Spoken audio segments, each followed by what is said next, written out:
দেয়, ধমকি দেয়, ঢুকতে চায়, আমরা বলি ঢোক। উম্মার মুজাহিদদেরকে নিয়া, যুবকদেরকে নিয়া, কেসিয়ার চাকু নিয়া তোদের মুসলমানি করে দাও। রেডি আছেন তো ইনশাআল্লাহ? আমরা কামান বিমানের পরোয়া করি? ভারতের গোলামি করি? আমরা কার গোলাম? আরে চিৎকার করে বলো না, কার গোলাম? গোলামি করি কার? আমরা আল্লাহর গোলাম। আকাশ বাতাস ফাটায়া জানায় দিতে চাই, আমরা কার গোলাম? আমরা পৃথিবীর কোনো তাগুতের, কোনো জালিমের গোলাম না। প্রিয় উপস্থিতি, আমি আপনাদের সামনে ইসলামের মৌলিক একটা আকীদা, আল ওয়ালা ওয়াল বারা, আল্লাহর জন্য মুহাব্বত, আল্লাহর জন্য ঘৃণা, এই বিষয়ে কথা বলতে চাচ্ছি। ইসলামের মৌলিক একটা আকীদা, আল্লাহর জন্য মুহাব্বত, আল্লাহর জন্য। আমরা কাউকে ভালোবাসবো কার জন্য? কারো বিরুদ্ধে দাঁড়াবো সেটাও কার জন্য? ব্যক্তিগত কারণে না, ব্যক্তিগত কারণে, ব্যক্তিগত খাহেসাতের জন্য না। এই দুনিয়ায় আমরা ব্যক্তিগত কারণে অনেক রাইগা যায়। যদি কেউ বলে এটা উত্তর মোহাম্মদপুর, দক্ষিণ পাড়া, কথার কথা যে দক্ষিণ মোহাম্মদপুরে ঝগড়া লাগছে। দক্ষিণ মোহাম্মদপুর আছে কোনো? আচ্ছা আছে। যে দক্ষিণ মোহাম্মদপুরে তোর ভাইকে কেউ মারছে, কেন মারছে, তার ভাইয়ের অপরাধ কি, না তার ভাইয়ের কোনো অপরাধ আছে না নাই, কিচ্ছু জানার দরকার নাই, লাঠি একটা নিয়ে দে দৌড় করে, কি করে না? কিন্তু আল্লাহর জন্য, রাসূলের জন্য হইলে এতটা ক্ষোভ অন্তরে আসে না। এইটাই কি বলে যে আল্লাহর জন্য মুহাব্বত, আল্লাহর জন্য ঘৃণা। যদি মুহাব্বতটা আল্লাহর জন্য হইতো, দ্বীনের জন্য হইতো, তাহলে ব্যক্তিগত পারপাসে চিন্তা আসবে যে কেন আমার ভাই কি অপরাধ করেছে, কি হয়েছে। প্রিয় ভাইরা আমার, আর রসুলের শানে যদি হয় কোনো কথা নাই, বার্তা নাই। আল্লাহর নবীকে নিয়ে কেউ কটূক্তি করছে, সাথে সাথে খেপা যাবে। এটা ইমানি গায়রত, এটা ইমানি গায়রত। আল্লাহ পাক অন্য এক আয়াতেও মুমিন বান্দাদের পরিচয় এভাবে দিচ্ছেন, ইয়া আইয়ুহাল্লাযীনা আমানু মান ইয়ারতাদ্দা মিনকুম আন দীনিহি ফাসাউফা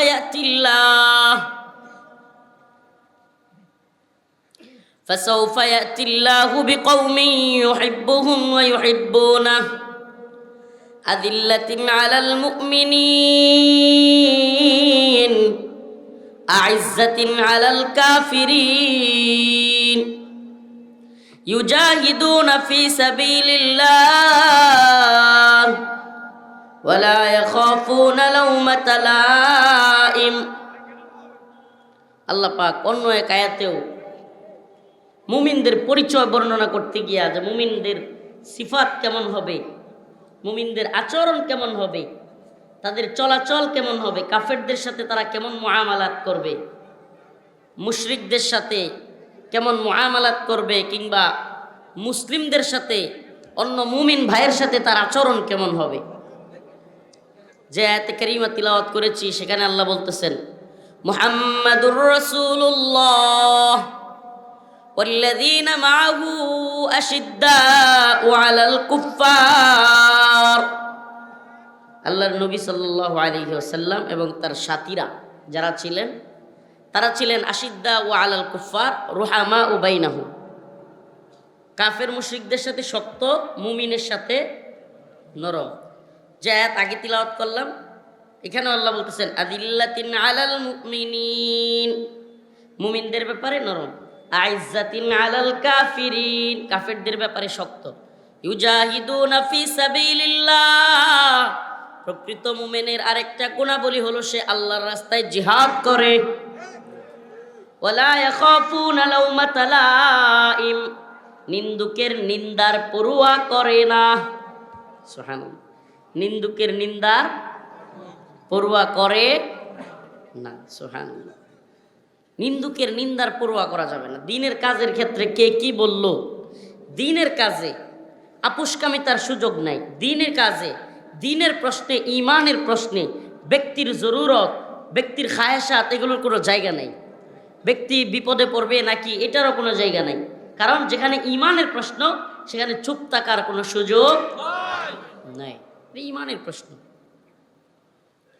তো মুমিনের সিফত তো এটা হওয়া উচিত, যেটা এতক্ষণ বললাম, যে তারা কাফের মুশরিকদের ব্যাপারে শক্ত।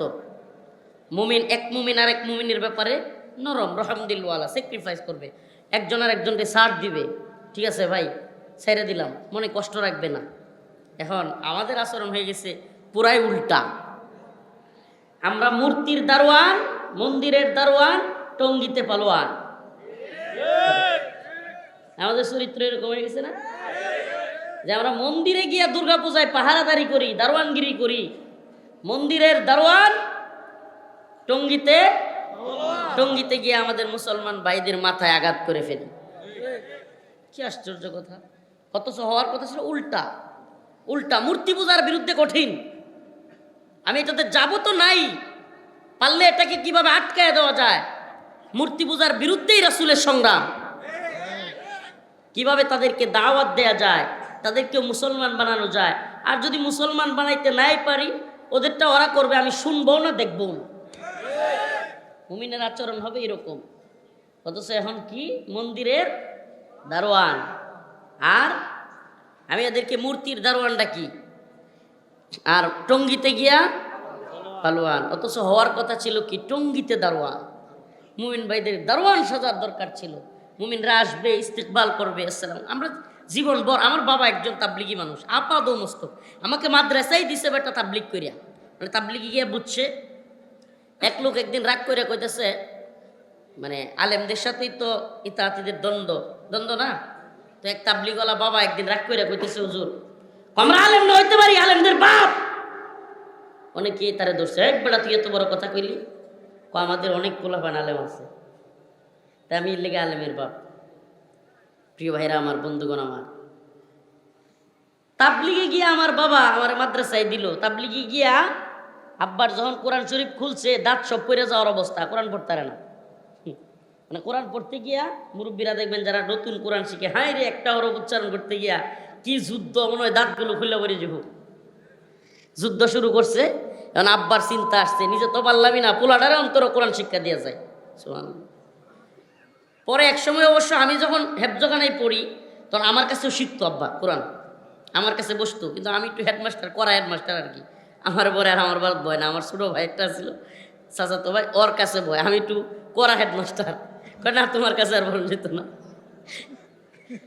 আল্লাহর বান্দা চলে গেছে, তার জন্য দোয়া করবেন। আমি যখন 17 পাড়ার হাফেজ, আমার আব্বা এই পৃথিবী ছেড়ে চলে গেছেন।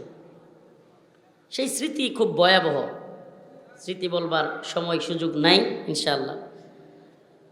তো প্রিয় ভাইরা আমার, এই যে তাবলিগে উনি না গেলে হয়তো আমাকে ভর্তি করার যে তামান্না, এটাই তৈরি হইতো না। এই তামান্নাটা আসছে কোত্থেকে? ওই তাবলিগে গিয়া মনে হয়েছে যে আমি তো পারি না কোরআনটা, দেখি আমার ছেলে যদি কোরআন পারে। তার খুব শখ ছিল, তার খুব আশা ছিল আমার বাবার, যে আমার ছেলে আলেম হবে, কোনোদিন বক্তা হবে, আর আমি সামনে শ্রোতা হইয়া ওয়াজ শুনবো। এটা আমার আব্বার খুব আশা ছিল, কিন্তু সে পারে নাই। আমি যখন 17 বারায় হেফজ করছি, তখনই আব্বা মারা গেছে। যাত্রাবাড়ি, ঢাকার যাত্রাবাড়ি মাদ্রাসায় পড়তাম তখন। তো ওই দিন যশোরের 8 দিনের প্রোগ্রামে ডকুমেন্টারিতে আব্বার ইস্যুটা তুলে আনলো, তো যে আমার আব্বা মারা গেছে। তো আমার চোখ দিয়া পানি বের হইতেছিল। ওরা একটা ব্যতিক্রম ধর্মী আয়োজন করছে, মাশাআল্লাহ। প্রত্যেক আলোচক যারা মাজলুম, বিশেষ করে যারা জেল কাটছে, তাদের একটা স্মৃতি ডকুমেন্টারি তৈরি করছে তারা। এটা আগে দেখাইছে পাবলিক, অনেককে আমি দেখছি একবারে স্তব্ধ হয়ে গেছে ডকুমেন্টারি দেখি। প্রিয় ভাইরা আমার, বন্ধুগণ আমার, এই যে তাবলিগে গিয়া সে তার ছেলেকে ভর্তি করলো, আমরা জীবন ভর আব্বার কাছে শুনছি, তাবলিগওয়ালাদের কাছে, অনেকের কাছে শুনছি। কিন্তু তাবলিগে যারা যায়, মুরব্বীরা, অনেক মুরব্বী রাতে 2টার সময় উইটা টয়লেট সাফ করতেছে। রাতে 2টার সময় উইটা অন্যের জামা কাপড় ধুয়ে দিচ্ছে। সুবহানাল্লাহ। সাধারণ সাথীদের জামা কাপড় ধুইতেছে আমির। এই শিক্ষা ছিল তাবলিগে। আর সেখানে কি হইল এখন? এখন রাত্রির 4টার সময়, যে 4টার সময় অন্য সময় একজন আর একজনরে গিয়া হাত পা মুছে দিত, কাপড় ধুয়ে দিত, বাথরুম সাফ করে দিত। এখন এই 4টার সময় এক ভাই আর এক ভাইয়ের মাথায় গিয়া বাড়ি মারে। আফসুস, কোন দলিল দিয়ে আপনি অন্য মুসলমানের মাথায় আঘাত করাকে জায়েজ করবেন? এটা কোনো দলিল দিয়ে সম্ভব? মুসলমানের মাথায় আঘাত করা, এটা কোনো দলিল দেওয়া সম্ভব? এক মুমিনের জন্য আরেক মুমিনের জান, মাল, ইজ্জত, রক্ত সবকিছু হারাম। মানে আপনি কোনো ভাইকে বাজারে গিয়ে গালি দিতে পারবেন না, এটা হারাম। কারণ সবার সামনে আপনি যখন একটা বাজারের ভিতরে কাউকে গালাগালি করবেন, তখন সে তার সম্মানহানি হবে। কি হবে? আপনি খুব মাতাব্বর হয়ে গেছেন, এলাকার মাস্তান, এমনি এমনি আটেন, আপনার পোলাপান আছে কিছু ভাই বাস্তা, আপনার দৈরালা খায়ালা, আপনি তো কল্পনাও করতে পারবেন না যে আপনার এই দৈরালা খায়ালা কিংবা দুইটা গালি দেওয়ার কারণে বাজারের মধ্যে ওই বান্দা রাতের আধারে চোখের পানিগুলো ছেড়ে দিয়ে যে কান্না করছে, আল্লাহর আরশ কাঁপে গেছে। আপনি কি মনে করেন? আপনি দেখছেন না? আপনি দেখেন নাই? আপনার চোখের সামনেই না 2024 সালের 5ই আগস্ট হাসিনা পালাইলো। এমনকি তার যত নিচের সাগরেদ ছিল, কর্মী ছিল, একেবারে স্থানীয় পর্যায়ের নেতা থেকে সবগুলো পালাইছে। এমনকি যেগুলো পালায় না সেগুলো ভয়ে আছে। আপনি কি এটা দেখেন না? তো যারা জুলুম করছে তাদের পরিণতি থেকে আমাদের শিক্ষা নেওয়া উচিত না? সমস্ত জালেমদের থেকে আমাদের শিক্ষা নেওয়া উচিত, সমস্ত জালেমদের থেকে। হাদিসের মধ্যে আসছে, আল্লাহ রাসূল সাল্লাল্লাহু আলাইহি সাল্লাম বললেন যে আল্লাহ পাক সবাইকে তওবা করলে মাফ করে দিবেন। একটা হাদিসে আসছে যে আরাফার ময়দানে যারা উপস্থিত হবে, আরাফার ময়দানে আল্লাহ পাক তাদের সবাইকে মাফ করে দিবেন, ইল্লা জালিম, জালেম ছাড়া। আপনি কল্পনা করতে পারেন জুলুম, সর্বনাশ, জুলুম কি ভয়াবহ আল্লাহর কাছে। আরাফার ময়দানে থাকা হাজিদের সবাইকে আল্লাহ ক্ষমা করবেন, ইল্লা জালিম, জালেম ছাড়া। চিন্তা করা যায়? তা আল্লাহ জালেমদের প্রতি কত বেশি ক্ষুব্ধ। এজন্য যারা গরিব, যারা অসহায়, তাদের প্রতি জুলুম করা থেকে আমাদেরকে বিরত থাকতে হবে। বিরত থাকবো তো ইনশাআল্লাহ। তাহলে আমরা কি টঙ্গিতে পালোয়ান, কাফেরদের দারোয়ান? হ্যাঁ না কাফেরদের বিরুদ্ধে পালোয়ান, টঙ্গিতে দারোয়ান? মুসলমানের জন্য প্রয়োজনে বুক পেতে দিব, প্রয়োজনে পিঠটা পাইতে দিব, কিন্তু কাফেরদের ব্যাপারে ছাড় দিতে রাজি। কাফেরদের ব্যাপারে বলতে যারা নিরীহ, যুদ্ধে লিপ্ত না এমন কাফের না, যারা আমাদের ইসলামকে ধ্বংস করতে চায়, মুসলমানদেরকে ধ্বংস করতে চায়, আলেমদের বিরুদ্ধে অবস্থান নেয়, দেশের বিরুদ্ধে অবস্থান নেয়, তাদের বিরুদ্ধে আমরা শক্ত। মুহাম্মাদুর রাসূলুল্লাহ والذين معه وشداء على الكفار رحماء بينهم। আল্লাহ পাক বলেন আমার নবী এবং তার সাহাবে কেরাম কাফেরদের ব্যাপারে শক্ত, কিন্তু মুমিনদের ব্যাপারে তারা বড় নরম। হযরত ওমর রাদিয়াল্লাহু আনহুর কথা শুনেন নাই? হযরত ওমর যখন তিনি খলিফাতুল মুসলিমিন হযরত ওমর খুতবা দিচ্ছেন মসজিদের ভিতরে, এমন সময় এক সাধারণ মানুষ, কোন ওমর রাদিয়াল্লাহু আনহুর গল্প তো, ওমর রাদিয়াল্লাহু আনহুর কথা তো নতুন করে বলবার কিছু নাই। ওমর রাদিয়াল্লাহু আনহুর কথা নতুন করে বলবার কিছু নাই। রাসূল সাল্লাল্লাহু আলাইহি সাল্লামের কথা, লাউ কানা বাদি নাবিয়ান লাকানা ওমর, আমার পরে আল্লাহ যদি কারো নবী বানাইতো, কারে বানাইতো? সুবহানাল্লাহ। অর্থাৎ এতে বোঝা গেল রসুলের পরে আর কোনো নবী। তাইলে মির্জা গোলাম আহমদ কাদ্যানী হ্যাঁ কি কাফের? নবী না কাফের? হ্যাঁ প্রিয় ভাইরা আমার, বন্ধুগণ আমার, প্রিয় বন্ধুগণ আমার, লাউ কানা বাদি নাবিয়ান লাকানা ওমর, রাসূল বলেছেন আমার পরে কেউ নবী হইলে কে হইতো? সেই ওমর ইবনুল খাত্তাব, খলিফাতুল মুসলিমিন। মসজিদের মধ্যে এক সাধারণ লোক বলতেছে, ইয়া ওমর, আপনার গায়ে জামা দুইটা কেন? মানে হলো বাইতুল মাল থেকে প্রত্যেককে একটা একটা কাপড় বন্টন করে দেওয়া হয়েছিল। হযরত ওমর তার গায়ে দুইটা কাপড়, মসজিদে নববীতে খলিফাতুল মুসলিমিন, সমস্ত মুসলিমদের খলিফা, শাসক। আমি মনে হয় বুঝাইতে পারতেছি না। এলাকার চেয়ারম্যান না, মেম্বার না, উপজেলা চেয়ারম্যান না, মিয়া এমপি না, সমস্ত মুসলিম উম্মার শাসক। আচ্ছা বলেন তো, যদি কোনো এলাকার চেয়ারম্যানরেও একজন সাধারণ লোক কয়, তোমার গায়ে এত সুন্দর সুন্দর জামা কাপড়, কাহিনী কি? 2 দিন পরে হাত পাও ঠিকঠাক থাকবো? হ্যাঁ। অথচ খলিফাতুল মুসলিমিন হযরত ওমর উনাকে বলতেছে, ওমর তোমার গায়ে জামা 2টা কেন?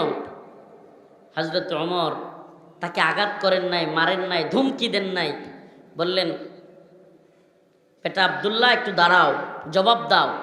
আব্দুল্লাহ ইবনে ওমর দাঁড়ায়া বললেন, ভাই আমার বাবার গায়েও জামা একটাই থাকতো, কিন্তু আমার বন্টনে যে নতুন একটা দেওয়া হয়েছিল, আমি আমার বন্টনের জামাটা আমার বাবাকে দিয়ে দিছি, এই জন্য 2টা হয়ে গেছে। সুবহানাল্লাহ বলবেন না? খলিফাতুল মুসলিমিন। এখন আমাদের তো হযরত ওমর রাদিয়াল্লাহু আনহুর ঘটনা শুনতাম যে রাতের আধারে নিজের পিঠে কইরা নাকি বস্তা নিয়ে নিয়ে মানুষের বাড়ি বাড়ি যাইত। আর আমাদের সাবেক প্রধানমন্ত্রী সে হেলিকপ্টারে থাইকাই মানুষের দেখতে বন্যায় 3টা শাড়ি নাকি পাল্টাইছিল একদিনে, নিউজও হয়েছিল এটা। কয় শাড়ি?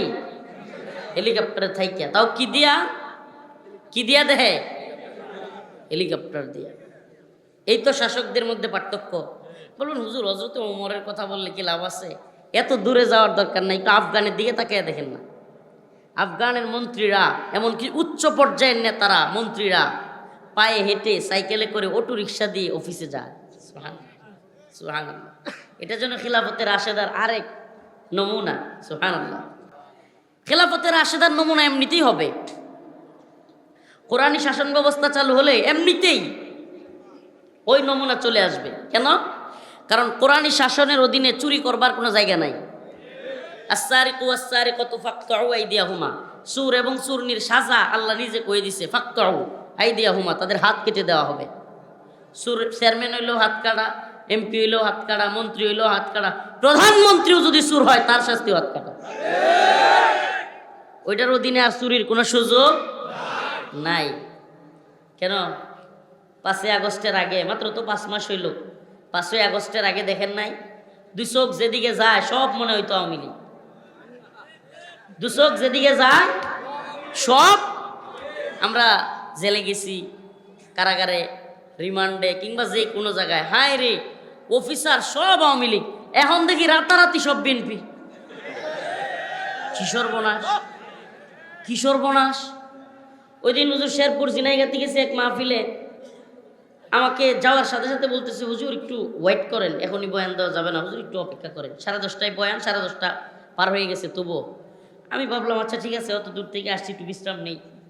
কিছুক্ষণ গিয়ে রেস্ট নিলাম, একটু শুয়েও পড়ছি, চোখটা লেগে গেছে, উঠলাম, ইস্তেঞ্জা করলাম, এবার মঞ্চের দিকে যাবো, হুজুর আরেকটু অপেক্ষা করেন। তখন আমার সাধারণভাবে প্রশ্ন আসলো যে কী হয়েছে, কেন আরও অপেক্ষা করতে বলতেছেন? আমাদের এমপি মহোদয় আসতেছেন। আমি কইলাম এমপি তো সব পালাইছে, এমপি করতে গেল, সাবেক এমপি মহোদয় উনি আসতেছেন, হুজুর উনি আপনাকে নিয়ে মঞ্চে যাবেন। আমি বলছি উনি আসলে বলবেন স্টেজে যাইতে, আমি স্টেজে যাই। আমি স্টেজে চলে আসছি, ফিরাইতে তো পারে নাই, বাধা দিতে পারে নাই। এখন স্টেজে আইসা বক্তা যিনি বসে আছেন ওনার কানাকানি বলতেছে, হুজুর বয়ানটা একটু লম্বা করেন, আমাদের এমপি সাহেব আসতেছে। আমি রাগে এরকম থাপা দিয়া টেবিলের মধ্যে কইছি, ওয়াজ তোর এমপি সাহেবরে দিয়েই করাইস। আমি গেলাম গাড়িতে, আস্তে আস্তে আস্তে গাড়িতে যে গিয়ে উঠছি, এই এটা ওটু হয়ে গেছে, থামাই ওকে। গাড়িতে যে গিয়া উঠছি আর থামাতামি নাই। ড্রাইভার নজরুল পাগলা, আমার আজকেও আসছে নজরুল, এই ওটু এটা থামাই ওকে। মাশাআল্লাহ এসকো আছে, ঠিক আছে। তো বলতেছিলাম নেমে গেছি, নজরুল কইলাম সামনে দিয়া যেটাই আইবো সরাই দিবেন, প্রয়োজনে যাইতেই থাকবেন, মানে হালকা হালকা যাবেন আর কি, এতে করে মনে করবো উপরে উড়াই দেবো, সরে যাবো গিয়া। একবারে এইভাবে চলে আসছি। পাবলিকে তো মনে করেন যে লটা দিছে, পাবলিকে যা ধরছে একবারে। তো এই জন্য এই যে কাজগুলো নতুন করে রাতারাতি, ও একটা কথা একটু জুড়ে সুরে বলে আসছিলাম রাগে, যে এতদিন এই লোকগুলোই আওয়ামী লীগের সামসামি করতো, এরাই এখন খুলস পাল্টায়া বিএনপির সামসামি শুরু করছে। এটা একবার জুড়ে সুরে বলে আসছিলাম যে এরাই চরিত্র পাল্টাইতে এদের ন্যূনতম সময় লাগে না। কারণ কি জানেন, এদেশের গণতান্ত্রিক যত রাজনৈতিক দল আছে এরা আদর্শিক কেউ না, এদের ন্যূনতম কোনো আদর্শ নাই। সুবিধাবাদ জিন্দাবাদ, সুবিধাবাদ সুবিধাবাদ জিন্দাবাদ। এদের আদর্শ আসলে আদর্শিক ইসলাম ব্যতীত অন্য কোনো জিনিস আদর্শিক হয় না। সুবহানাল্লাহ। ইসলাম একটা আদর্শিক শক্তি। ইসলাম একটা, আফগানে মুসলমানরা বিজয়ী হইল কেন? আফগানে রাশিয়া কিংবা আমেরিকার কামান, বিমান, ড্রোন, মিসাইল কোনোটা কি আফগানের তালেবানদের চাইতে কম ছিল? হ্যাঁ, কম ছিল? বেশি ছিল। তবুও আফগানের মোল্লারা কেমনে বিজয়ী হয়েছে? একটাই কারণ, আদর্শিকভাবে তারা শক্তিশালী ছিল। এই জন্য আমাদেরকে আদর্শের জায়গাটা বুঝতে হবে। আদর্শ 10টা মানুষ যদি, 10টা মাত্র কয়টা? 10টা মানুষ যদি আদর্শিকভাবে একেবারে গোড়া হয়, শক্তিশালী হয়, এই 10টা মানুষ পুরো পৃথিবী চেঞ্জ করে দিতে পারে। কেউ তাদেরকে চেঞ্জ করতে পারবে না। তারা মরলে কমবে, তারা মরলে কমবে, কিন্তু আদর্শিকভাবে যদি চেঞ্জ না হয় অসম্ভব তাদেরকে চেঞ্জ করা। তারা বাড়াবে, লোক আস্তে আস্তে কি করবে? দাওয়াত দিয়ে দিয়ে তারা কি করবে? বাড়াইতে থাকবে। এই জন্য আদর্শিকভাবে শক্তিশালী হওয়া, আল্লাহর জন্য ভালোবাসা, আল্লাহর জন্য ঘৃণা, কোনো দলের জন্য না, মতের জন্য না, নেতার জন্য না, নেত্রীর জন্য না। কোনো দল নাই, কোনো মত নাই, কোনো নেতা নেত্রী নাই। আমার আল্লাহর বিরুদ্ধে গেলে আমরা কাউকে মানি না। এটা মুসলমানের আদর্শের জায়গা, এটা মুসলমানের। ওই যে কথাটা বললে জেলে, এটা দেখাইছে আর কি, আসলে এটা বিষয় না হুজুর, এটা কোনো বিষয় ছিল না। ওই যে প্রধানমন্ত্রী মানি না, রাষ্ট্রপতি মানি না, এই বক্তব্য, এটা কোনো কিছুই না। মূল কারণটা ছিল মোদি বিরোধী আন্দোলনে কেন শরিক হইলাম। দাদারে খুশি করতে গিয়া দিদি সব আলেমরে জেলে ভরে দিছে। দাদারে খুশি করতে গিয়া দিদি সব আলেমরে জেলে ভরে দিছে। দাদা খুশি হইল ঠিকই, কিন্তু শেয়ার টিকে রাখতে পারলো না। এখন দাদাও দিদির কাছে, দিদিও দাদার কাছে। ভালো হয়েছে না? ওই যে রাশেদ খান মেনন, সরি কি একটা মন্ত্রী ছিল, আব্দুস শয়তান, মানে আব্দুল মুমিন, ওটার নাম মুমিন আল্লাহর নাম, তো এটা আব্দুল মুমিন কইতে আমার ইচ্ছা হয় না। এ না আব্দুস শয়তান। এই আব্দুস শয়তান বলছিল যে আমাদের ভারত বাংলাদেশের সম্পর্ক হইল নাউজুবিল্লাহ, এটা অবৈধ সম্পর্ক ছিল। অবৈধ সম্পর্ক করা কোনো মাইয়াকে বাড়িতে রাখা ঠিক না। আমরা এই জন্য জায়গা মতো পাঠাই দিছি, কি বলেন? এখন ওখান থেকে ষড়যন্ত্র চলছে, চলমান, কিভাবে এই দেশকে ধ্বংস করে দেওয়া যায়।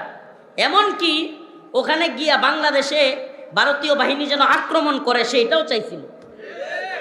আল্লাহ পাক আমাদের এই ভূখণ্ডকে ইসলামের জন্য, দ্বীনের জন্য কবুল করুক, বলেন আমিন। প্রিয় ভাইরা আমার, শত্রু মিত্র চিনা আজকের আলোচনা। মুহাম্মাদুর রাসূলুল্লাহ ওয়াল্লাযীনা মাআহু আশিদ্দাউ আলাল কুফফার রুহামাউ বাইনাহুম। আল্লাহ রাব্বুল আলামিন বলেন, আল্লাহর নবী এবং তার সাহাবায়ে কেরাম আল্লাহর জন্য কাউকে ভালোবাসতেন। আশিদ্দাউ আলাল কুফফার, তারা কাফেরদের ব্যাপারে শক্ত। রুহামাউ বাইনাহুম, নিজেরা নিজেদের ব্যাপারে খুবই নরম, সফট। হযরত ওমর নিজের ব্যাপারে কত নরম মানুষ, কত নরম মেজাজ দেখালেন। তার ছেলে আব্দুল্লাহকে বললেন, বেটা জবাব দাও। আব্দুল্লাহ, হযরতে আব্দুল্লাহ ইবনে ওমর দাঁড়ায় বললেন, ভাই আমার আব্বার গায়েও জামা একটাই ছিল, আমার গায়েরটা বাবাকে দিয়ে দিছি। সুবহানাল্লাহ।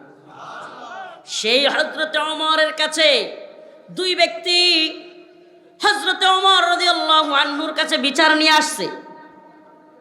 হযরতে ওমরের কাছে বিচার আনার পূর্বে তারা আরো দুইজনের কাছে গেছিল। কয়জন? একজন হলো হযরতে আবু বকর, আর একজন হলো জনাবে মুহাম্মদুর রাসূলুল্লাহ। দুইজন লোক, ইহুদি এবং আরেকজন হলো নামদারি মুসলমান। তারা একবার হযরত আবু বকরের কাছে গেছে। হযরত আবু বকর বিচার ফাইসালা দিলেন ইহুদির পক্ষে। রাসূলুল্লাহ সাল্লাল্লাহু আলাইহি সাল্লাম কাছে গেছেন, আল্লাহ রাসূলও বিচার ফাইসালা করলেন ইহুদির পক্ষে। আসলে এটা ইসলামের সৌন্দর্য। আপনি মুসলমান হন আর যেই হন, সঠিক ন্যায় বিচারের ক্ষেত্রে আপনার বিরুদ্ধে গেলেও ইসলাম এটাই বলে, যার পক্ষে যাবে, ন্যায় বিচার যার পক্ষে যাবে, সে বিধর্মী হতে পারে, এতে কোনো ইসলামের কোনো আপত্তি নেই। সুবহানাল্লাহ। দুইজনের কাছে বিচার নিয়ে গিয়াও ওই নামদারি মুসলমান যখন জিততে পারে নাই, ইয়াহুদির পক্ষে রায় চলে গিয়েছে, সে ক্ষিপ্ত হইয়া হযরতে ওমরের কাছে গিয়া বলে, ওমর, তাদের বিচার আমি মানি না, তোমার বিচার মানব। হযরতে ওমর দাঁড়ায় গেলেন, বললেন, হযরতে আবু বকর এবং রসুলের বিচার তোমার ভালো লাগে নাই, মানবা না? কয়, তোমার বিচার মানবো। বলে, ঠিক আছে, বসো, আমি বিচার করতেছি। ঘর থেকে গিয়া তরবারিটা নিয়ে আয়সা কল্লার মধ্যে আঘাত করে বললেন, এই হলো আমার বিচার, যে রসুলের বিচার মানে না, যে আমার রসুলের বিচার মানে না, এই হলো তার বিচার। দুইটা ঘটনা একই ব্যক্তির। কয়জনের? একই ব্যক্তির দুইটা ঘটনা বললাম। আমিরুল মুমিনিন হযরতে ওমর তার জামা নিয়ে প্রশ্ন তুলল একজন সাধারণ মানুষ, নিজে কোনো জবাব দেন নাই, মারেন নাই, হুমকি দেন নাই। তার ছেলেকে দাঁড় করায় দিয়া বললেন, বেটা উত্তর দাও। আর যখন আল্লাহর নবীর বিরুদ্ধে চলে গেল, তিনি সহ্য করেন নাই, কল্লা ফেলে দিয়েছেন।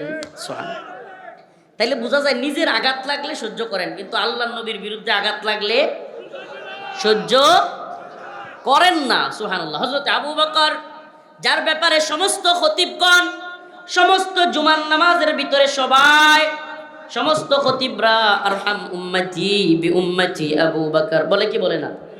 অথচ এত রহমওয়ালা, নরম দিলওয়ালা, আল্লাহর নবীর প্রিয় সাহাবী হযরতে আবু বকর, এক ব্যক্তি আয়েশা রাসূলের কাছে বিচার দিচ্ছে, ইয়া রাসূলুল্লাহ, আবু বকর তো আমারে মাইরা বইছে। আবু বকর কি করছে? আল্লাহর রাসূল বলেন, না, কি বলো, আবু বকর মারবে? হযরতে আবু বকরকে ডাকলেন, আবু বকর, আপনি তাকে কি মারছেন? হযরতে আবু বকর বললেন, ইয়া রাসূলুল্লাহ, হ্যাঁ। আল্লাহর নবী বললেন, কেন মারলেন?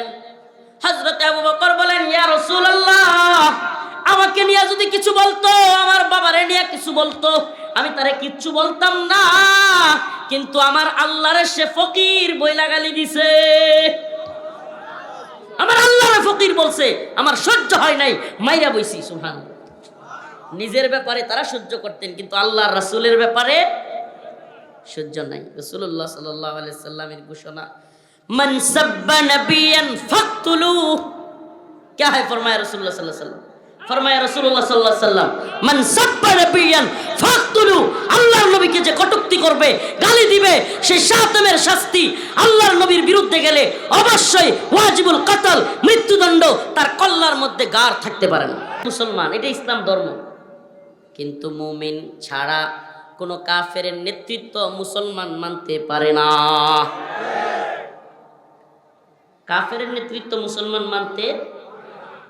وَإِذِ ابْتَلَى إِبْرَاهِيمَ رَبُّهُ بِكَلِمَاتٍ فَأَتَمَّهُنَّ قَالَ إِنِّي جَاعِلُكَ لِلنَّاسِ إِمَامًا قَالَ وَمِنْ ذُرِّيَّتِي قَالَ لَا يَنَالُ عَهْدِ الظَّالِمِينَ।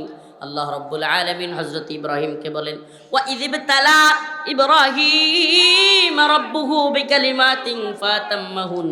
হযরত ইব্রাহিম আলাইহিস সালামকে আল্লাহ বললেন, আপনি পরীক্ষায় পাশ করেছেন, আপনাকে কলা وَإِذِ ابْتَلَى إِبْرَاهِيمَ رَبُّهُ بِكَلِمَاتٍ فَأَتَمَّهُنَّ قَالَ إِنِّي جَاعِلُكَ لِلنَّاسِ إِمَامًا। আপনাকে ইমাম বানানো হবে, নেতা বানানো হবে। হযরত ইব্রাহিম বললেন, ক্বালা ওয়া মিন যুররিয়াতি, আমার বংশধরদের থেকেও কি নেতা বানানো হবে? আল্লাহ বলেন, ক্বালা লা ইয়ানালু আহদিজ যালিমিন, আমি জালেমদের থেকে কাউকে নেতা বানাই না। তার মানে কাফের, জালেম, এরা মুসলমানদের নেতা হওয়ার যোগ্য না। আল্লাহ নিজে বলতেছেন, ক্বালা লা ইয়ানালু আহদিজ যালিমিন, আহদে জালেম, জালেম সম্প্রদায় থেকে, কাফের মুশরিকদের থেকে মুসলমানদের লিডার হয় না। মুসলমানদের কোনো নেতা কাফের হতে পারে না। কোনো কাফের যদি মুসলমানদের জোরপূর্বক নেতা হয়েও যায়, তাকে সরানো সমস্ত মুসলিমদের উপর ফরজ। কোনো কাফের জালেম মুসলমানদের নেতা থাকতে পারে?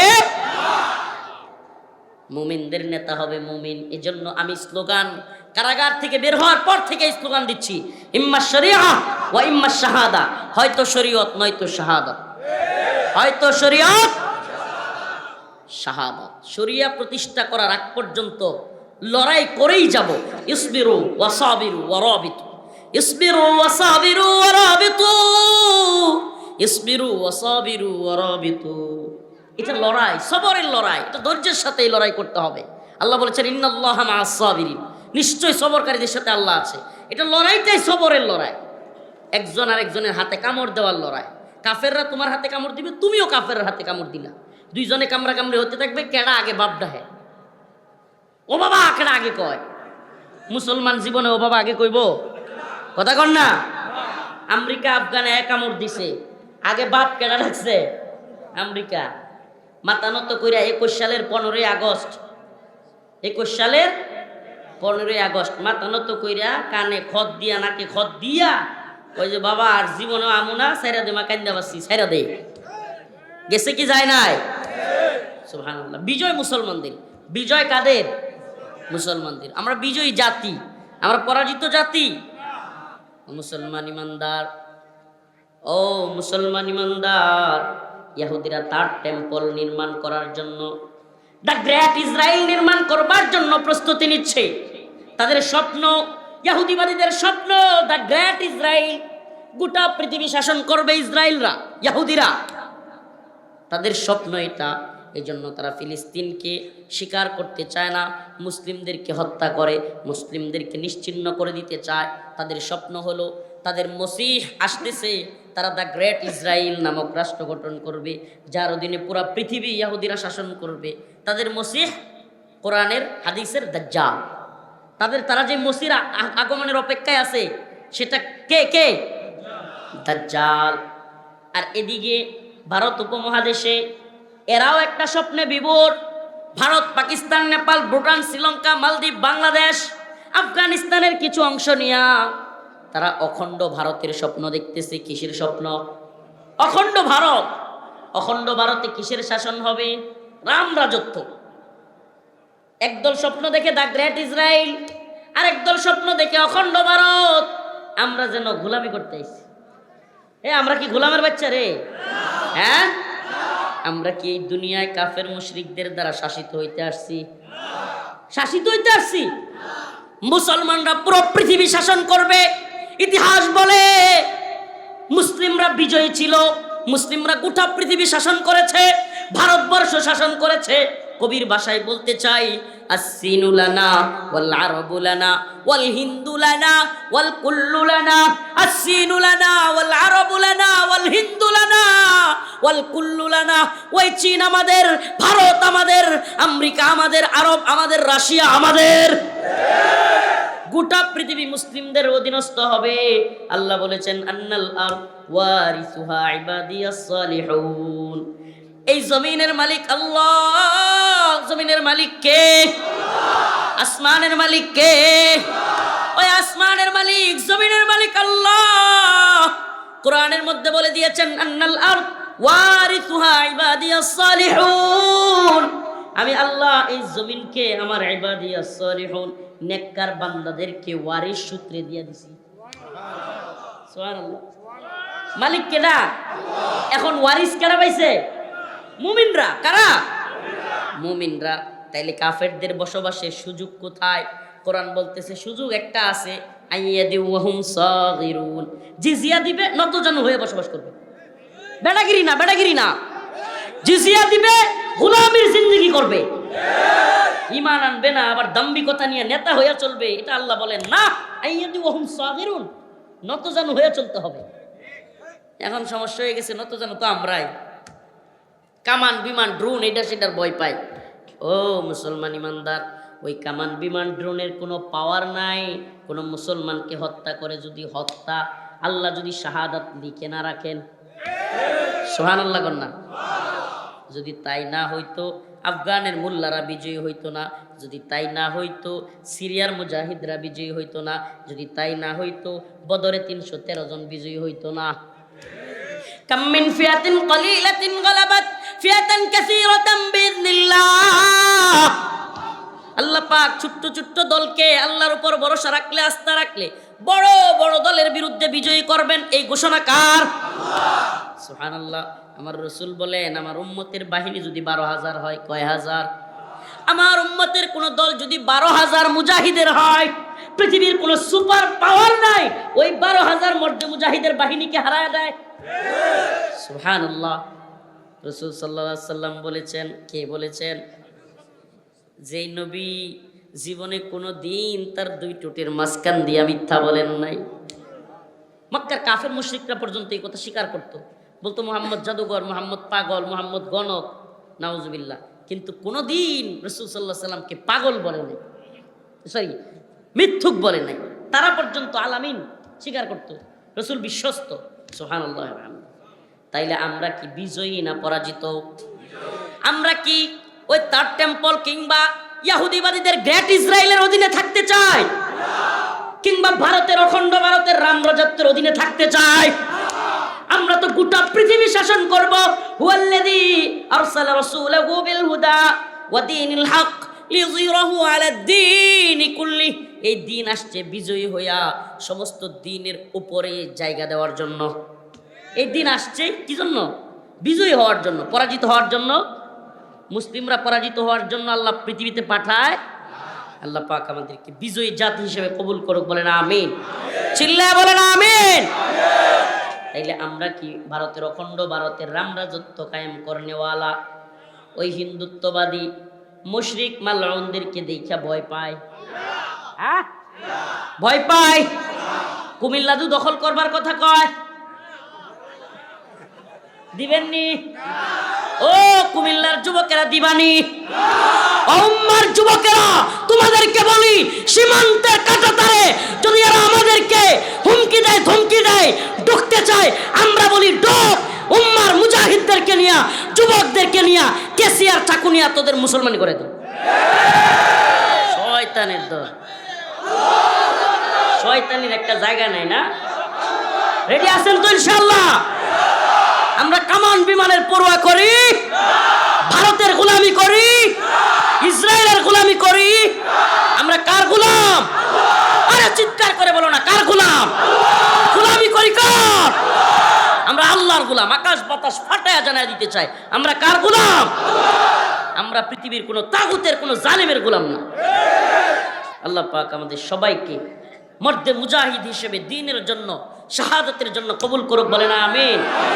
আরো জোরে আওয়াজ করে বলেন আমিন। তাইলে আমাদের মুহাব্বত মুমিনের প্রতি।